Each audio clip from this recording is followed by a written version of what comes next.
Bonjour à toutes et à tous, merci d'être venus ce dimanche matin assez tôt. Je vais vous parler pendant les 46 minutes qui suivent d'une des personnalités qui est désormais la plus connue au Portugal, une des personnalités du XXe siècle les plus connues. Est-ce que le PowerPoint peut être lancé? Est-ce que c'est possible? Merci.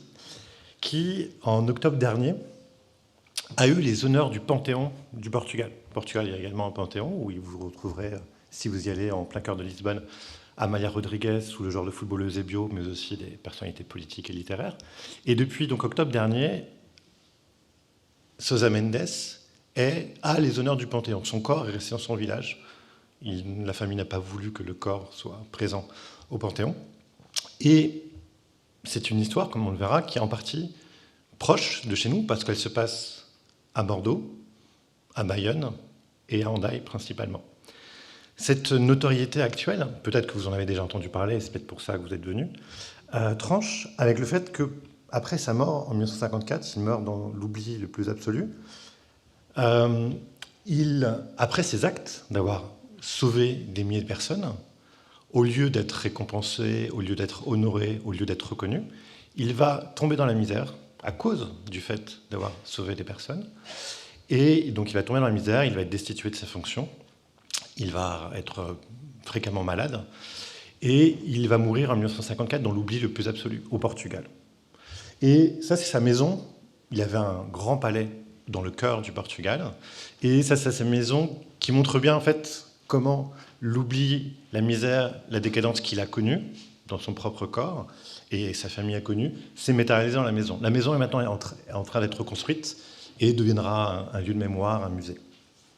Donc, ce que je vais essayer de faire dans le temps qui m'a imparti, c'est de vous présenter à la fois ces actions de cet homme en juin 1940, comment il a pu sauver des vies de milliers de personnes qui craignaient pour leur vie, qui ont eu donc envie de survivre, comment il a été puni et pourquoi il a été puni d'un acte qu'on pourrait maintenant considérer comme un acte de terrorisme, et troisièmement, comment petit à petit il a été réhabilité.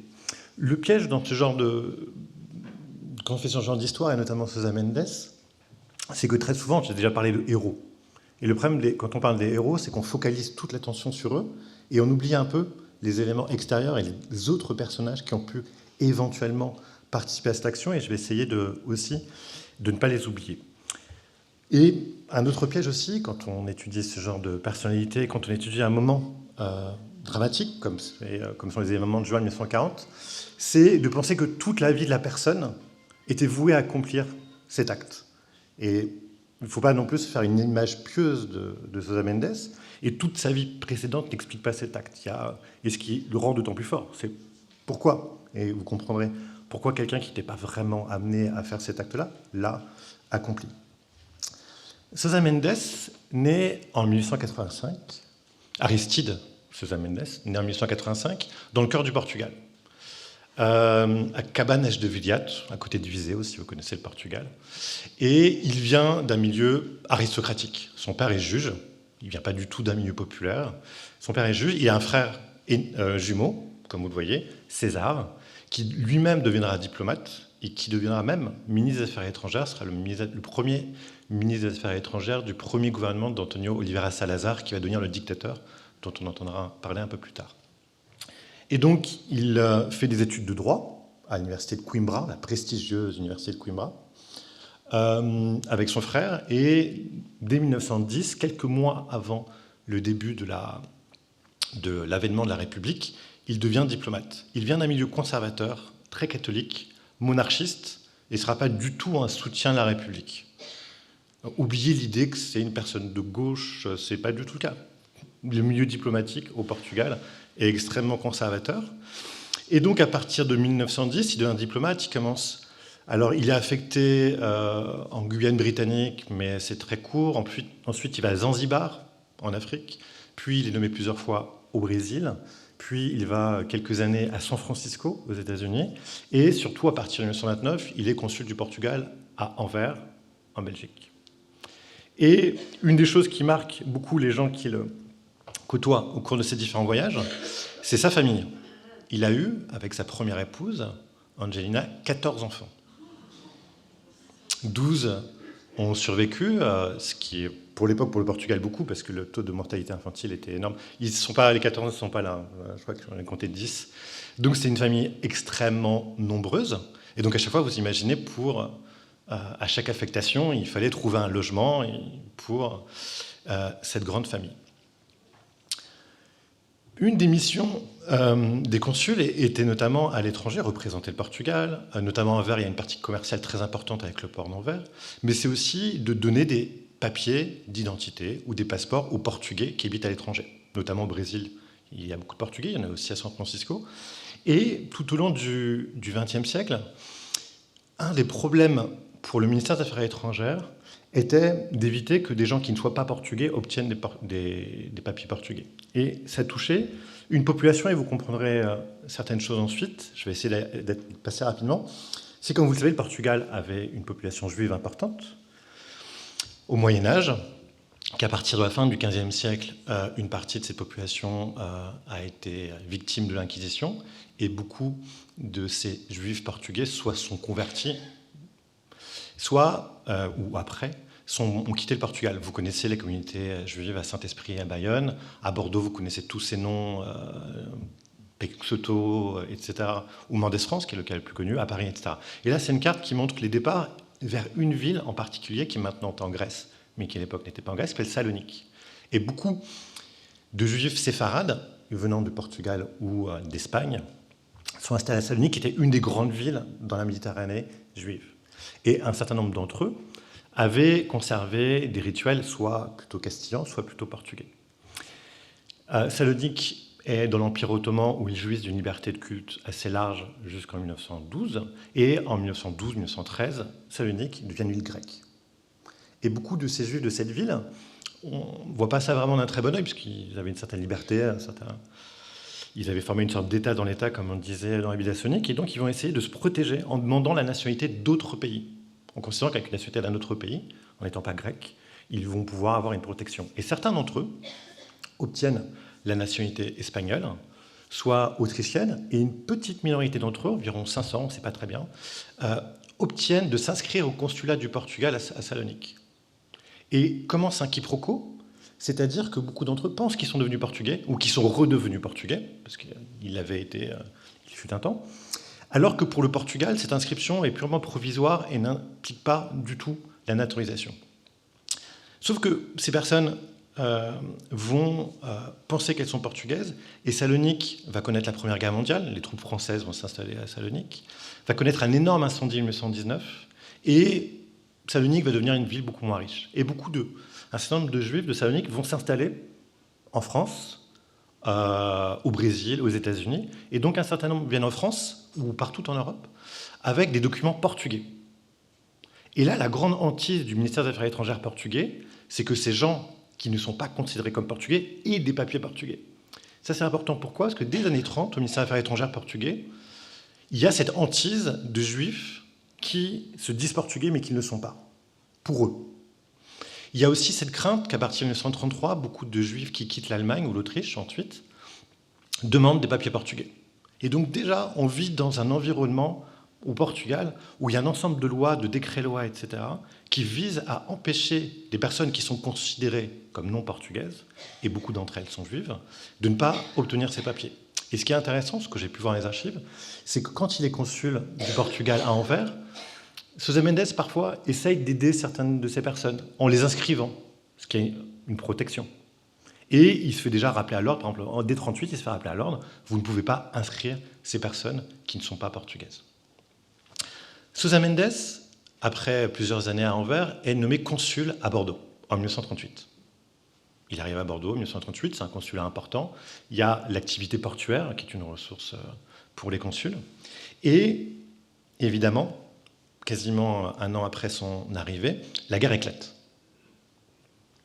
Et dès le début de la guerre, les autorités portugaises vont essayer d'empêcher que des Juifs, des réfugiés, des étrangers n'aillent au Portugal.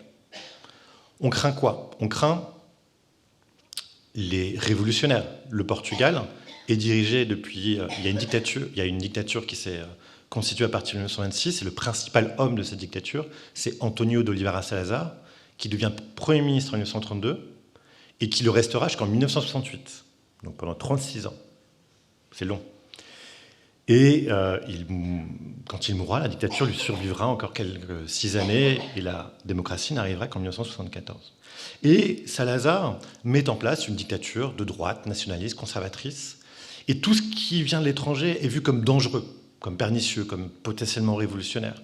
Et donc, dès les années 30, je vous l'ai dit avec les Juifs de Salonique, mais il y a un ensemble de lois qui veillent à empêcher l'arrivée d'étrangers au Portugal, parce que c'est potentiellement des révolutionnaires, et notamment il y a toute une idée que les Juifs, étant les victimes de persécutions, sont des gens liés au communisme, à la subversion, donc on les considère comme dangereux, et aussi tout simplement parce que le Portugal, comme la plupart des pays des années 30, subit la crise économique, et on veut protéger le marché du travail national. Donc l'étranger, c'est potentiellement quelqu'un qui vient prendre le travail. Et donc, dès les années 30, il y a un ensemble de lois, de décrets-lois pour empêcher l'arrivée d'étrangers. Certaines lois ne le disent pas spécifiquement, mais visent notamment les Juifs.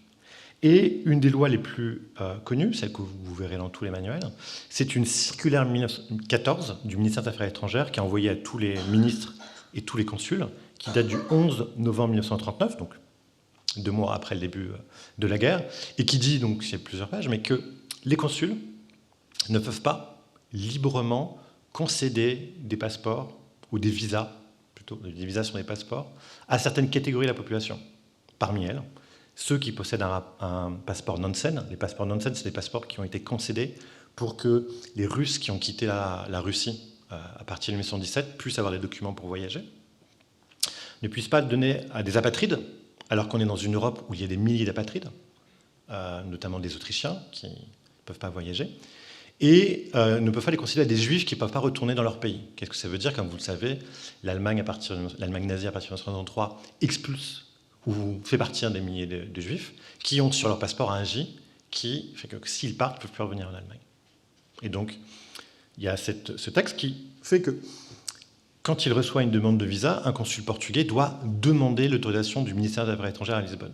À une époque où vous n'avez pas Internet et on ne fait pas des appels internationaux. C'est envoyé par télégramme, qui doit être payé par le requérant, et ça prend parfois des jours, voire des semaines pour qu'il y ait une réponse. Et donc vous doutez bien, qu'en juin 1940, demander à Lisbonne un visa, vous étiez sûr de ne pas avoir la réponse avant que les nazis aient envahi toute la France. Il y a cette loi, il y a cette circulaire, pardon. Il y a aussi un autre texte qui est moins connu, c'est que à partir de 1939, dès octobre 1939, dans les années 20, 30, le Portugal et d'autres pays européens avaient signé des accords pour éviter, alors nous ça nous paraît normal qui vivons dans l'espace Schengen et dont nous bénéficions de cette liberté de circulation, mais auparavant il fallait souvent, quand on est dans un pays étranger, voire voisin, demander un visa pour aller dans ce pays. Dans les années 20, 30, surtout 20, il y a eu plusieurs accords bilatéraux pour faire qu'on n'ait plus besoin pour un Français d'aller au Portugal et demander un visa. En 1939, il est de nouveau nécessaire de demander un visa. Et de nouveau, un consul doit demander l'autorisation. Même pour un Français, catholique, apostolique et romain, ça ne rentre pas dans la ligne de compte, il faut demander un visa. Et donc, quand commence la guerre, vous avez ce consul, Sousa Mendes, mais comme tous les consuls, qui sont pris dans des contraintes qui sont, il faut demander à chaque fois l'autorisation de Lisbonne, et les autorisations de Lisbonne prennent plusieurs semaines. Et souvent, elles prennent plusieurs semaines pour être, au final, négatives. Ça ne sert pas à grand-chose. Ça, ce que je vous ai dit, il ne faut pas se centrer seulement sur Sousa Mendes. Ça, c'est les contraintes que Sousa Mendes a dû affronter. Mais si vous étiez en France, français ou étranger, que vous vouliez quitter la France pour aller au Portugal, vous aviez un ensemble d'autres problèmes. D'une part, à partir de 1939, c'est la guerre en France, à partir de septembre, et la France a mis en place un régime de circulation en temps de guerre. La grande crainte, grosso modo, c'est les espions, et que les civils ne freinent ou ne rendent plus difficile des mouvements militaires. Et à partir de septembre 1939, quand se met en place ce régime, tous les Français qui veulent quitter la France, et les étrangers qui veulent quitter la France, doivent obtenir l'autorisation des autorités françaises, à la fois des autorités civiles, préfectures, et des autorités militaires. En plus, vous vous en doutez bien, si vous voulez quitter la France pour aller dans un autre pays, il faut que ce pays vous accepte. Et une pensée à tous ces juifs qui voulaient quitter l'Europe et rêvaient d'aller aux États-Unis ou vers un autre pays. Il fallait qu'ils obtiennent un visa d'immigration. Et souvent, notamment le consul du Portugal, ne donnait un visa que si vous présentiez un visa d'immigration d'un pays, les États-Unis par exemple, plus avoir payé votre billet de bateau, qui était surtout le bateau qu'on utilisait. Or, à l'époque, les États-Unis concèdent très peu de visas d'immigration. C'est un des drames de la Seconde Guerre mondiale et de la population juive en Europe, c'est que les États-Unis continuent à appliquer leurs quotas de 1920 à 1921 et ne font pas vraiment d'exception majeure pour les juifs qui essaient de fuir l'Europe. Donc beaucoup de juifs ou de personnes qui craignent d'être persécutées en Europe n'ont pas de visa. Alors vous avez surtout peut-être entendu parler de Varian Fry, qui est un intellectuel qui arrive à Marseille à l'été 1940 et qui a une liste d'artistes qu'il faut sauver, le plus connu notamment est Chagall. Mais c'est parce que c'était extrêmement limité. En fait, les États-Unis étaient loin d'accepter toute la population. Et dernier élément qui est important, et on en reviendra tout à l'heure, c'est que si vous voulez aller au Portugal depuis la France, il faut passer par l'Espagne. Et donc, il faut avoir un visa des autorités espagnoles. Tout ça pour vous dire qu'en 1939, mais surtout en 1940, les personnes qui vont se retrouver à Bordeaux, leur seul problème ne va pas être de trouver le consul du Portugal et d'obtenir un visa. Ça va être d'avoir un visa d'immigration, de trouver un billet de bateau, qui à l'époque sont tous pris d'assaut, d'avoir une autorisation de sortie du territoire français et un passage par l'Espagne.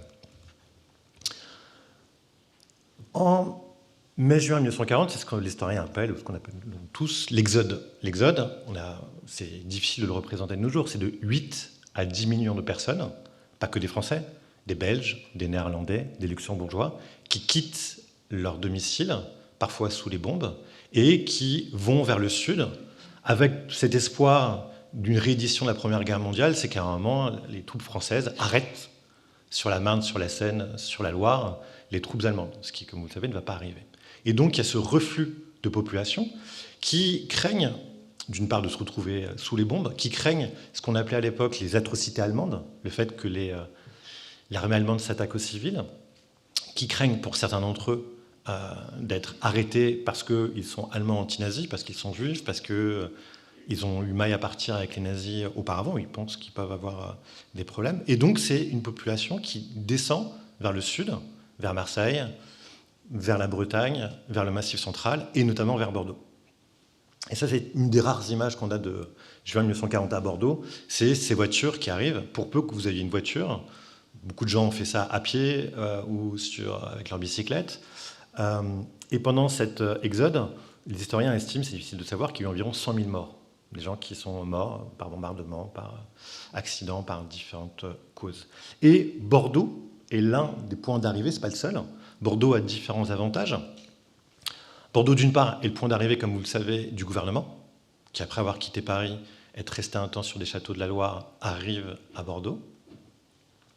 Arrive avec le gouvernement, toute la diplomatie, les ambassadeurs de Roumanie, d'Espagne, des États-Unis, tout le monde arrive à Bordeaux, on les loge dans des châteaux du Bordelais, et arrivent des milliers de personnes qui ne trouvent pas où se loger, et qui pour beaucoup, pour Bordeaux, c'est une sorte de stade intermédiaire. Bordeaux a l'avantage d'être un port, donc on peut quitter Bordeaux par bateau ou aller jusqu'au Verdon. On peut aussi continuer encore vers le sud, si l'armée française n'arrête pas les armées allemandes, et aller vers l'Espagne, vers le Portugal. Comme vous le savez, c'est à Bordeaux que se joue l'arrivée le 16 juin au pouvoir du maréchal Pétain, le 17 juin quand il demande le cessez-le-feu, et le 18 juin, comme vous le savez, il y a l'appel du général de Gaulle que peu de gens ont entendu. Et beaucoup de gens, à partir notamment du 17 juin, mais même avant, les jours précédents, veulent aller au Portugal. Et ils se rendent au consulat du Portugal, qui est le quai Louis XVIII à Bordeaux, donc face à la Garonne, très près de la place Quinconce, si vous connaissez un peu la géographie bordelaise. Et ils savent qu'à Bordeaux, ce consul du Portugal concède des visas. On sait que dès 1939, voire même dès 1938, Sousa Mendes n'avait pas appliqué à la lettre les règles auxquelles il était contraint d'accepter. Notamment, en 1939, il a permis à un républicain espagnol qui devait aller en Bolivie, qui habitait en France, d'aller vers le Portugal, où il devait faire juste un transit, et aller en Bolivie. Il n'avait pas demandé à temps les documents, il s'est fait réprimander. Il est aussi intervenu en faveur d'un Autrichien juif, enseignant, qui était apatride et qui, j'ai retrouvé les lettres qu'il avait envoyées aux autorités françaises, qui avait demandé 12 visas d'immigration à des pays différents. Tous les pays d'immigration avaient refusé de lui octroyer un visa. Personne ne voulait de lui.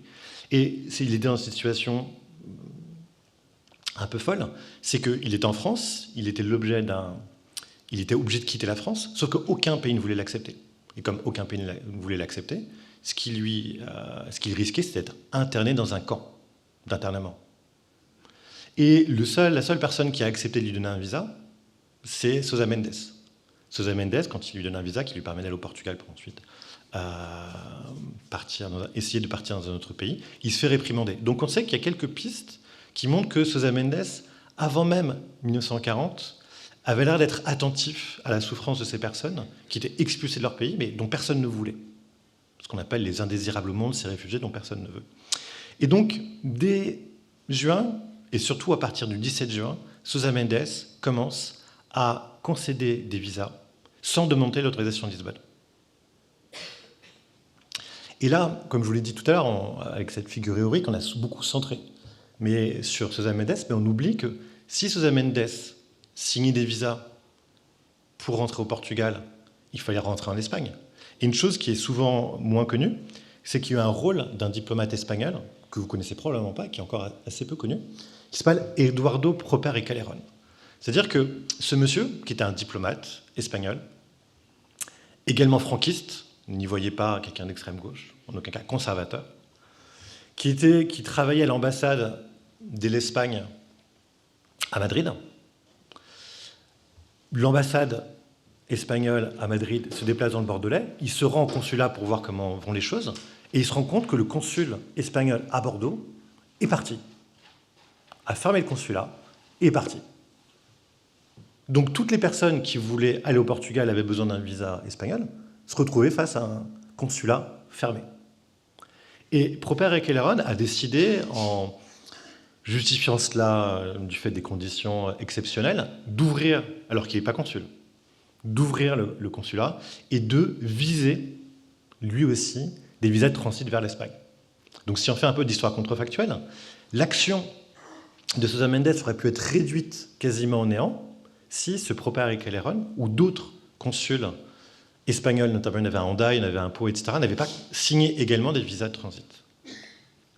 Une des personnes qui va jouer un rôle également est le rabbin Kruger. C'était un rabbin qui venait d'Anvers et qui, a priori, ne connaissait pas Sousa Mendes auparavant, qui avait demandé un visa à Sousa Mendes. Et Sousa Mendes l'accueille chez lui dans le consulat avec sa famille, qui avait aussi une famille assez nombreuse. Et au bout d'un moment, Sousa Mendes lui dit qu'il a décidé de délivrer des visas à tous ceux qui le demandent sans appliquer les règles exigées par le gouvernement portugais. Et le rabbin Kruger va aider, d'une part, à faire savoir cette nouvelle auprès de la population des réfugiés de Bordeaux, et va aider à faire signer des visas. Et donc pendant quelques jours, une partie de la famille de Sousa Mendes, une partie de la famille Kruger vont faire à la chaîne viser des visas.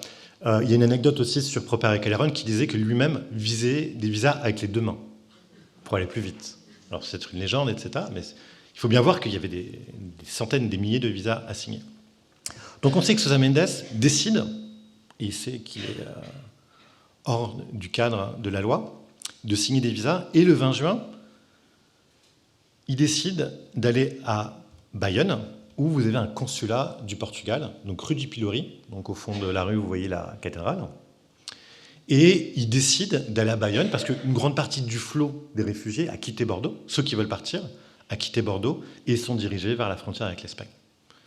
Le consul du Portugal à Bayonne n'était pas vraiment dans le même état d'esprit que lui.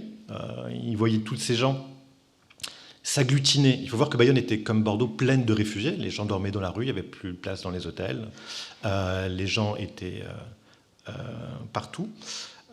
Et donc, il a demandé des ordres ou des indications au consul qui sont supérieurs hiérarchiques à Bordeaux.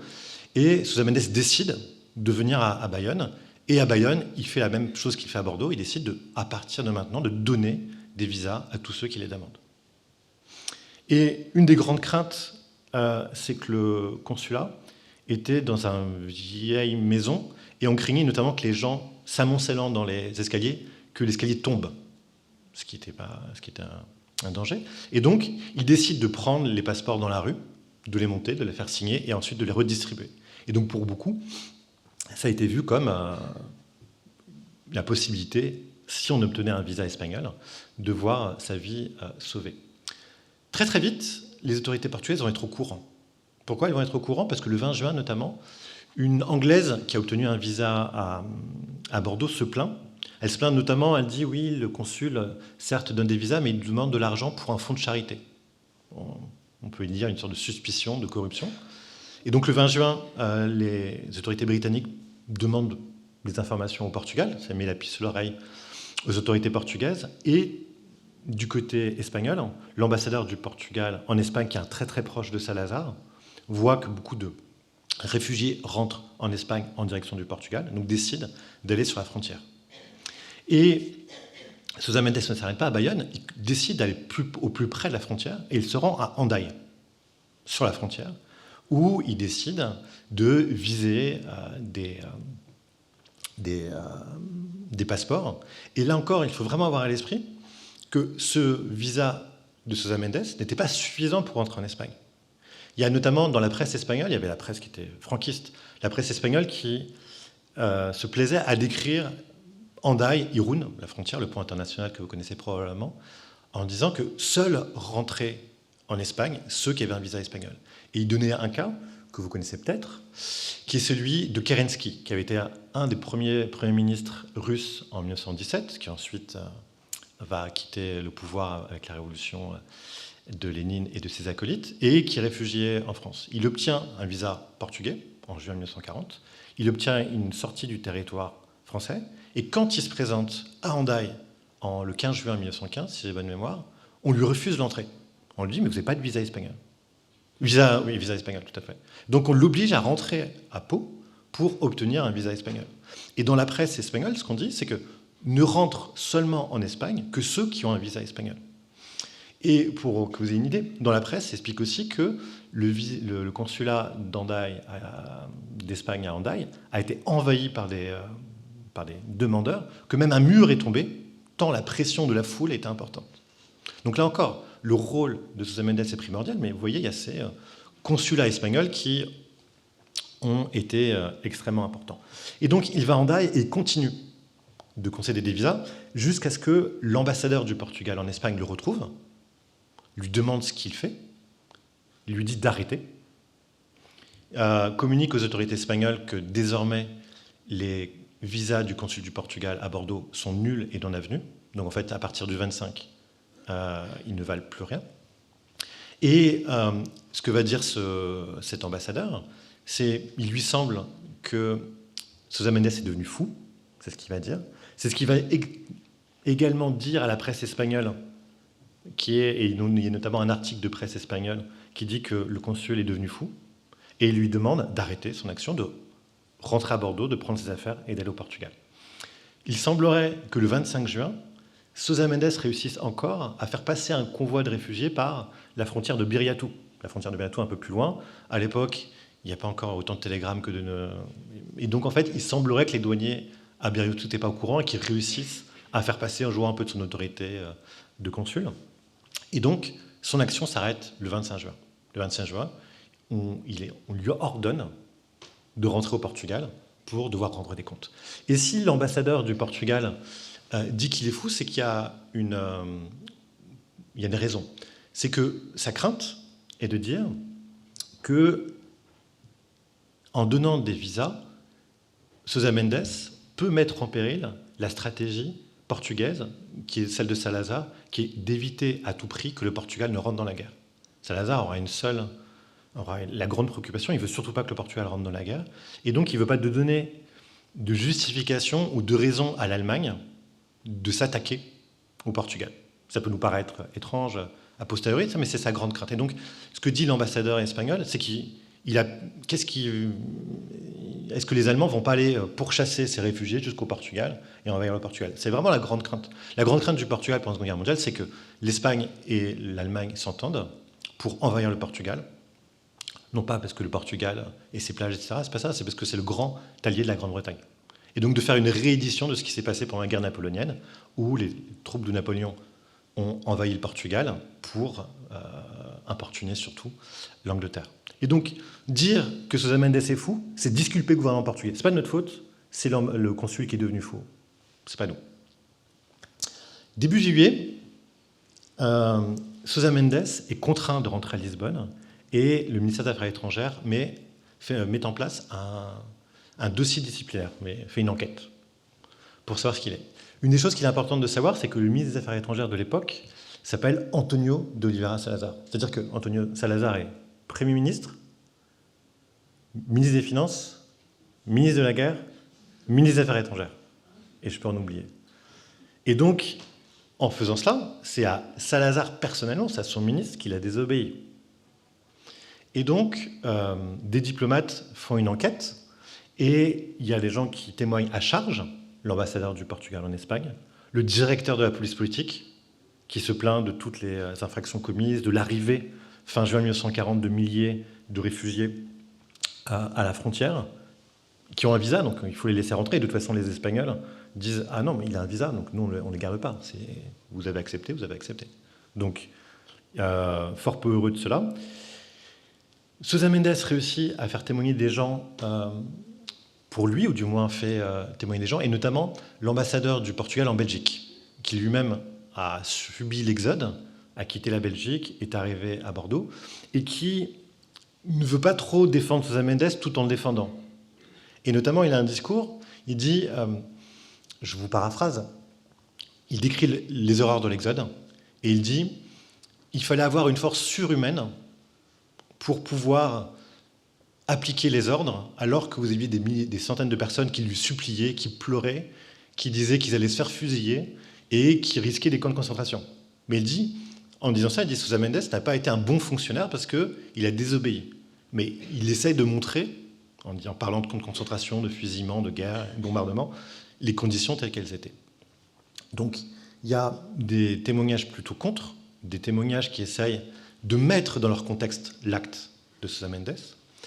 Sousa Mendes reçoit un ensemble d'accusations, il a la possibilité de se défendre, il fait un long document où il se défend, et notamment, il montre déjà une contradiction. C'est que très rapidement, dans la presse portugaise qui est aux ordres, il y a une censure, et donc n'est publié dans la presse portugaise que ce que le gouvernement veut bien qu'on dise. Et dès fin juin 40, dès juillet 1940, plusieurs articles disent « Regardez le Portugal, pays catholique, chrétien, avec les valeurs d'hospitalité, accueille des réfugiés qui fuient la guerre et arrive dans ce pays qui a un havre de paix dans une Europe en guerre. » En plus, ça tombe, c'est les hasards de l'histoire, fin juin 1940, s'est ouvert à Lisbonne une grande exposition, l'exposition du monde portugais. Si vous êtes allé à Lisbonne, vous avez tous vu ce monument, le patron des découvertes. Vous avez différents navigateurs à côté de la tour de Belém. C'est un monument qui a été fait une première fois en 1940 pour cette grande exposition. Et cette exposition était censée montrer comment Salazar avait apporté de l'ordre au Portugal et dans son empire, et comment le Portugal était un grand empire. Et donc dans la presse, fin juin, début juillet, il y a plusieurs articles qui montrent le fait que des réfugiés aillent au Portugal et que le Portugal les accueille montre la justesse de la politique de Salazar, le fait qu'il ne rentre pas dans les aventures guerrières, le fait que le Portugal est un havre de paix. Et donc Sousa Mendes peut déjà dire on me reproche quelque chose, mais en fait, si ces gens sont au Portugal, c'est grâce à moi. C'est moi qui, au nom des valeurs chrétiennes, les ai sauvés. Donc, il se défend, et au ministère des Affaires étrangères, les personnes qui instruisent son dossier l'instructeur propose de 30 à 180 jours, donc de 1 mois, de 6 mois de suspension du salaire, qui est une peine relativement dure contre un consul, etc. Ça passe à un niveau au-dessus, où là, on dit 30 à 180 jours, et après, on le rétrograde à un niveau inférieur dans la carrière diplomatique. Mais donc, on n'arrête pas ça. On ne suspend pas sa carrière diplomatique, on le rétrograde. C'est une punition très dure. Mais le dernier mot revient à Salazar. Et Salazar décide, seul, de ne pas suivre les suggestions qu'on lui a faites. Il décide de suspendre, de mettre à pied tout de suite Sousa Mendes, qui pendant un an a le droit à la moitié de sa rémunération et qui, au bout de cette année, est suspendu et démis de ses fonctions. Point final. Donc, il fait partir Sousa Mendes de la carrière diplomatique. Ce fait d'avoir pendant un an la moitié de ses revenus fait qu'ensuite le calcul de sa retraite va être en partie basé sur cela, et donc il aura une retraite de misère. Et à l'époque, Sousa Mendes n'a que 55 ans. Et je vous rappelle qu'il a 12 enfants. Et donc, il se retrouve littéralement dans une situation financière impossible.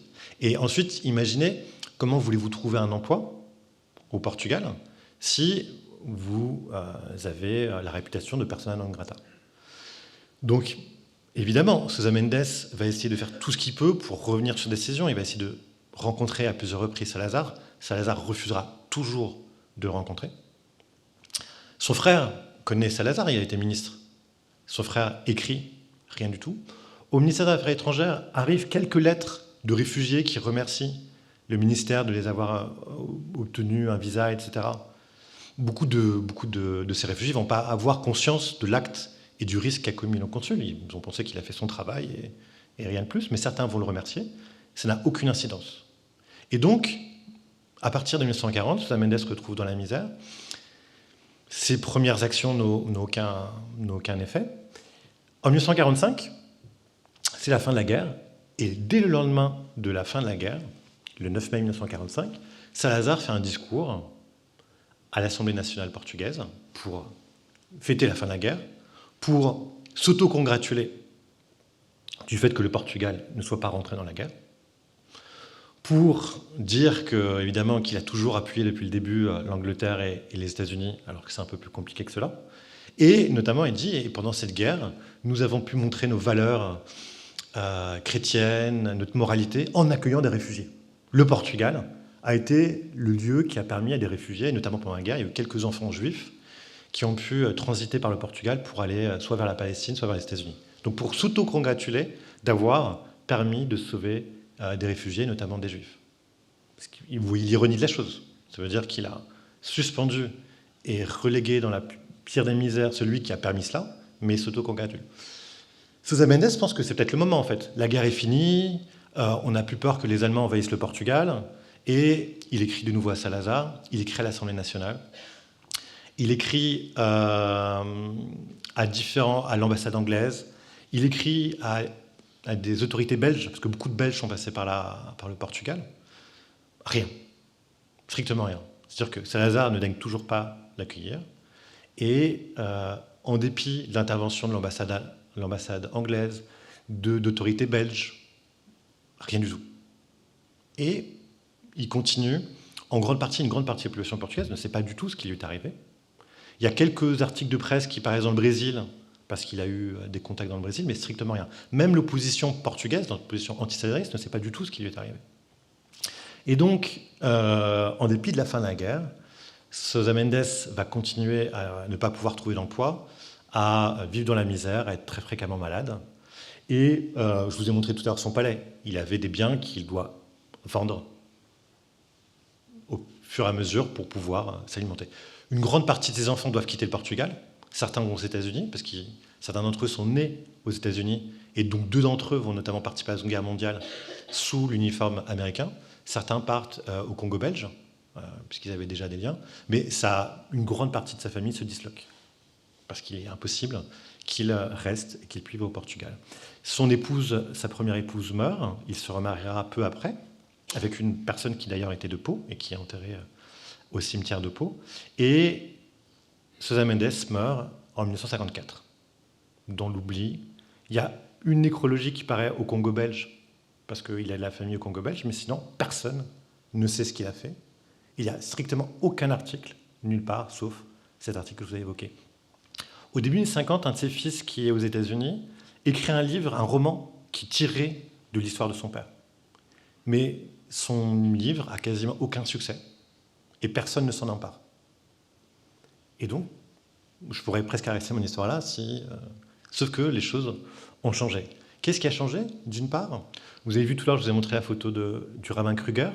Le rabbin Kruger, notamment, va faire en sorte qu'on reconnaisse cet acte. Et en 1966, Sousa Mendes est reconnu comme juif parmi les nations par Yad Vashem. C'est une première reconnaissance internationale, et notamment en Israël. Ce qui est poignant et ce qui montre à quel point Salazar a été obstiné dans cette question, c'est qu'une des filles de Sousa Mendes écrit en 1968, avant que Salazar ne quitte le pouvoir, pour des raisons médicales, écrit une lettre à Salazar en lui disant mon père vient d'être reconnu juste parmi les nations, on ne connaît rien de lui au Portugal, etc. Donc pour l'informer, cette lettre, qui est aux archives portugaises, n'a même pas été lue par Salazar. Elle a envoyé à Salazar, mais Salazar avait des secrétaires, parce qu'il recevait beaucoup de lettres, et les secrétaires n'ont pas dû comprendre ce qu'il en était, n'ont pas dû penser que ça intéressait le dictateur, et l'ont renvoyé. Donc c'est-à-dire qu'au Portugal, jusqu'en 68, ou même 74, il ne se passe rien. En 74, c'est la révolution des œillets. Et donc on pourrait penser que les choses changent. Et au sein du ministère des Affaires étrangères, quelqu'un commence à retrouver ce dossier, va le consulter, va voir l'injustice qui a été commise, et va essayer que le ministère des Affaires étrangères reconnaisse a posteriori son erreur. Sauf que, il y a certes une révolution au Portugal, mais il n'y a pas une épuration au sein du ministère des Affaires étrangères. Quand Mario Soares, qui devient le premier ministère des Affaires étrangères, qui est exilé en France, il dit, si vous acceptez de représenter le Portugal démocratique, vous pouvez rester en place. Et donc, la structure même du ministère des Affaires étrangères est la même, et n'a pas du tout envie de se dédire. Et donc, l'initiative et les suggestions de ce diplomate de dire qu'il faut reconnaître notre erreur tombent dans l'oubli. C'est surtout à l'étranger qu'en fait, on a déjà vu qu'Israël, que la figure de Sousa Mendes va être reconnue. C'est notamment le cas à Bordeaux. Il y a un comité Sousa Mendes qui se forme, et notamment un prêtre français, le prêtre Rivière, qui va jouer pour qu'à Bordeaux, on connaisse cette histoire. Et une des manifestations de cela, c'est qu'il y a une statue dans une des esplanades bordelaises de Sousa Mendes. Il y a ce comité de Sousa Mendes avec un personnage infatigable qui est Manuel Sousa, qui va beaucoup faire pour qu'on reconnaisse, Manuel Diaz, pardon, qui va beaucoup faire pour qu'on reconnaisse son action, et il va faire beaucoup d'actions auprès des écoles à Bordeaux, donc pour qu'on le connaisse réellement, son action. Et ce n'est qu'au milieu des années 80 que l'Assemblée portugaise reconnaît l'injustice qui a été commise vis-à-vis de Sousa Mendes, qui le réhabilite et qui le replace, donc c'est symbolique évidemment, dans la carrière, qui annule le fait qu'il ait quitté la carrière diplomatique. Et comme je vous l'ai dit, depuis quelques années, Sousa Mendes est un des hommes les plus célèbres au Portugal. Au nord du Panthéon, son palais va être restauré pour en faire un musée. Et pour terminer, évidemment, il est tout à fait juste et honorable que sa mémoire soit désormais reconnue, mais au Portugal, Sousa Mendes, maintenant, permet de créer une image de l'histoire du Portugal un peu erronée. Je vous explique pourquoi. En 2016, le Portugal, un peu à l'image de l'Espagne, l'Assemblée a voté une loi qui permet la réintégration de la nationalité portugaise des Juifs séfarades. L'Espagne l'a également fait. C'est dire que ces Juifs séfarades, soit d'Espagne, soit du Portugal, qui ont quitté le Portugal à cause de l'Inquisition, et qui veulent revenir au Portugal, peuvent obtenir la nationalité portugaise. Et dans le préambule de la loi, vous avez un long préambule qui montre donc l'histoire de ces départs, qui met beaucoup en avant le fait que ces personnes ont gardé des noms portugais, Furtado, Peixoto, Mendes, tous ces noms portugais, qu'ils ont souvent gardé des rituels liés au Portugal, et que donc il y a une injustice et qu'il faut la combler. Ce qui, pour un historien, est complètement fou dans ce préambule, c'est que jamais il n'est suggéré ni indiqué que une grande partie, que le grand drame de l'histoire du judaïsme, c'est l'Holocauste. Il n'est rien dit sur l'Holocauste et le massacre des Juifs.